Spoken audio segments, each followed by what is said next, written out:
મિત્રો 90ના દાયકામાં માયાનગરી મુંબઈ ડોન દાઉદ ઇબ્રાહિમના નામથી ધ્રુજતી હતી, પરંતુ કહેવાય છે ને કે શેરની માથે સવા શેર હોય છે.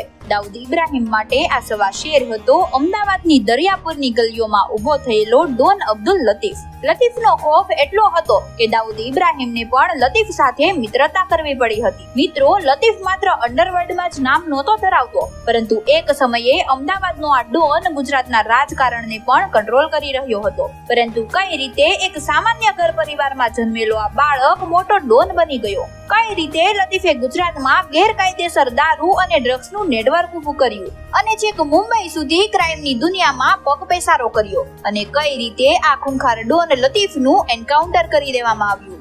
નમસ્કાર મિત્રો, અમારી ચેનલના વધુ એક નવા રસપ્રદ વિડીયોમાં આપનું હાર્દિક સ્વાગત છે. અબ્દુલ લતીફનો જન્મ અમદાવાદના દરિયાપુરમાં થયો હતો. પોતાના જીવનકાળનો મોટા ભાગનો સમય તેમણે અહીં જ વિતાવ્યો હતો. પરિવારની આર્થિક સ્થિતિ ખરાબ હોવાને કારણે ઘરના દરેક સભ્યો નાના મોટા કામ કરતા હતા. અનેક મુશ્કેલીઓ અને આર્થિક સ્થિતિ ખરાબ હોવાને કારણે લતીફ વધારે શિક્ષણ ના મેળવી શક્યો. નાની ઉંમરમાં જ લતીફને 2 ટંકના રોટલા માટે મજૂરી કરવી પડતી હતી. નાદાનીમાં તે એવા રસ્તે ચડી ગયો કે જેનો અંત મોત સાથે થવાનો હતો.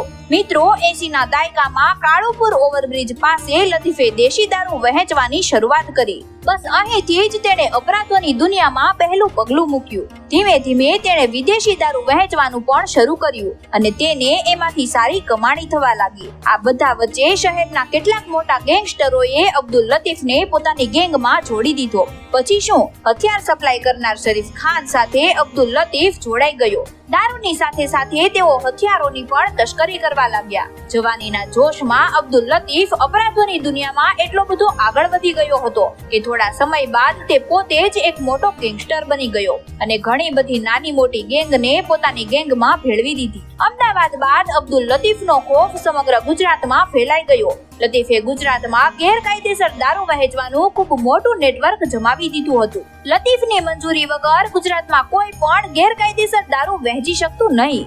મિત્રો, તમને જણાવી દઈએ કે અબ્દુલ લતીફના કામ તો કાયદા વિરુદ્ધ હતા, પરંતુ લતીફ ગરીબો માટે મસીહા બની ગયો હતો, કારણ કે તે બેરોજગાર યુવકોને પોતાની ગેંગમાં લઈ લેતો, જેથી તેને રાજનૈતિક સમર્થન પણ મળી રહ્યું હતું. ઈસવીસન 1885માં તે જેલમાં બેઠા બેઠા અમદાવાદ મ્યુનિસિપલ કોર્પોરેશનની 5 સીટ પરથી ચૂંટણી લડ્યો અને જેલમાં હોવા છતાં પણ તે 5 સીટ પરથી ચૂંટણી જીતી ગયો. અબ્દુલ લતીફની જીતથી મોટા મોટા નેતાઓ પણ ડરી ગયા હતા. મિત્રો, એવું કહેવાય છે કે આ દરમિયાન અંડરવર્લ્ડના ડોન દાઉદ ઇબ્રાહિમે પણ ગુજરાતના વડોદરામાં ડ્રગ્સનું નેટવર્ક ઊભું કરી દીધું હતું. એક દિવસ દાઉદ અને લતીફ વચ્ચે ઝઘડો થયો.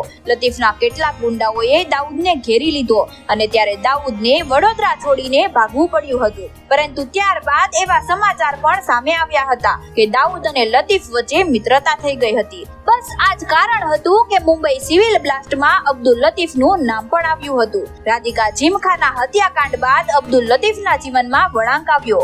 આ હત્યાકાંડમાં લતીફના શાર્પ શૂટરે હંસરાજને મારવાના ચક્કરમાં 9 લોકોને મોતને ઘાટ ઉતારી દીધા હતા.